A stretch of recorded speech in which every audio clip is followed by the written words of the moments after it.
Hey, what's up you guys? This is John Chacon with Austin Performance Fitness, coming at you with another segment of the Coach's Corner. Today, I'm going to be talking about a movement where we use bands, and it's something we typically do before our warm-up, and it's great for our shoulders, excellent for shoulder flexion, external rotation, and abduction of the shoulder.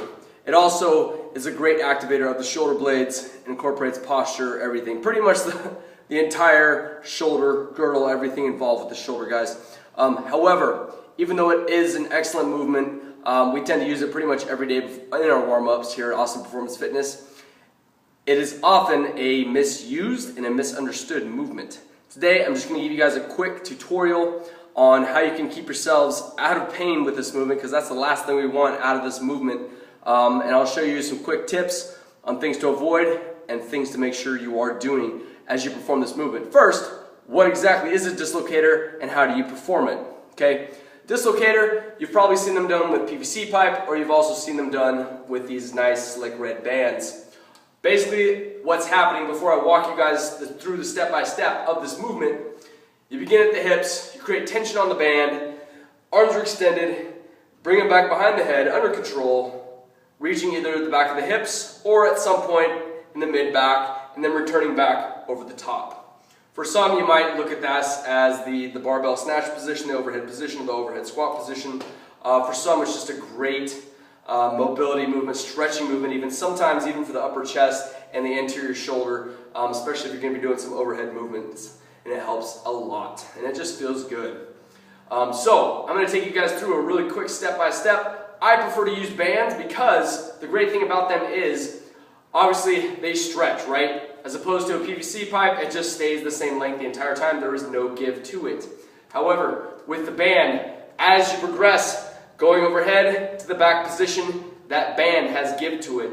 So as you move over there, your arms will naturally move apart a little bit further. Not much, maybe a half inch, couple inches at most, but it's not going to move too much.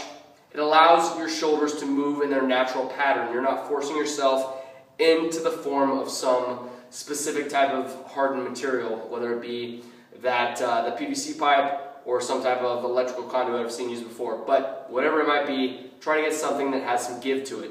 Next, I'm going to get a little more distant from the phone here. So, first things first, start with that nice neutral posture. The entire time, guys, make sure you keep that head looking straight on. Make sure as you're bringing that band overhead, you're not dodging, weaving, tucking the chin, bending the back, bending the spine, and keeping the head, the shoulder blades, and the tailbone in line. From here, I'm going to show you from the front and from the side. You're going to begin with the band in your hands about a little wider than shoulder width apart. Your arms are going to be fully extended, and your shoulder blades are going to be together. This is a very important part and actually help you to maintain stability throughout the movement. I prefer to begin at the front of my hips, to begin and end with a full range of motion. So, from right here, shoulder blades together. I'm going to continue to put tension, outward tension towards the outer direction with this band as I pull it over my head. The arms remain fully extended. On the way back, my shoulder blades come together. I continue to create that outward tension all the way until I reach my hips. Tension is still moving to the outside. Coming overhead, under control, back towards the front of the hip. Now, a couple of common things I see with this one. Number one, tucking the chin or weaving side to side as you're going overhead. Number two, as people come forward, you're actually protracting those shoulder blades and they're coming forward. They're moving apart from each other as you come forward. It's just a natural part of it. So, something I recommend, every time you come back to the front of the hips, reset the shoulder blades.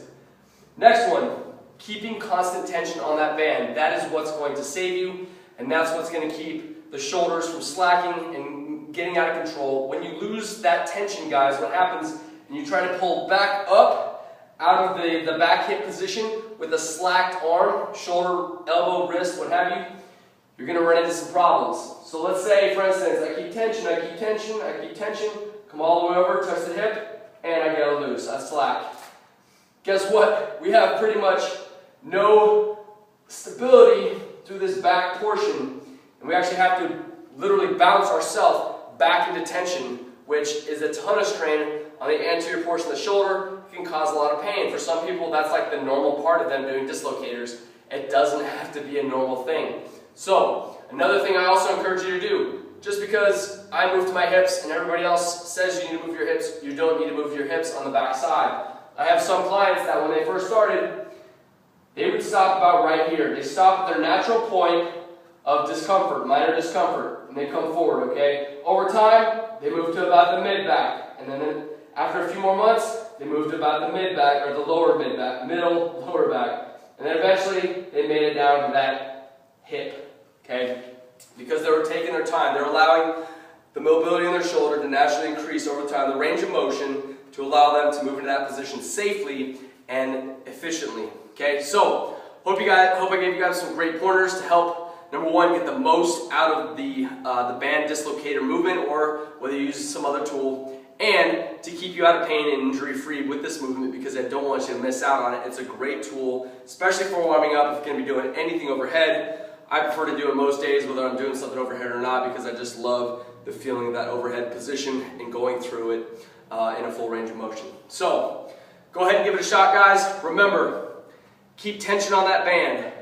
Keep the spine neutral. Keep the head in place. Keep the shoulder blades together, okay? And stop before you feel any kind of extreme discomfort, okay?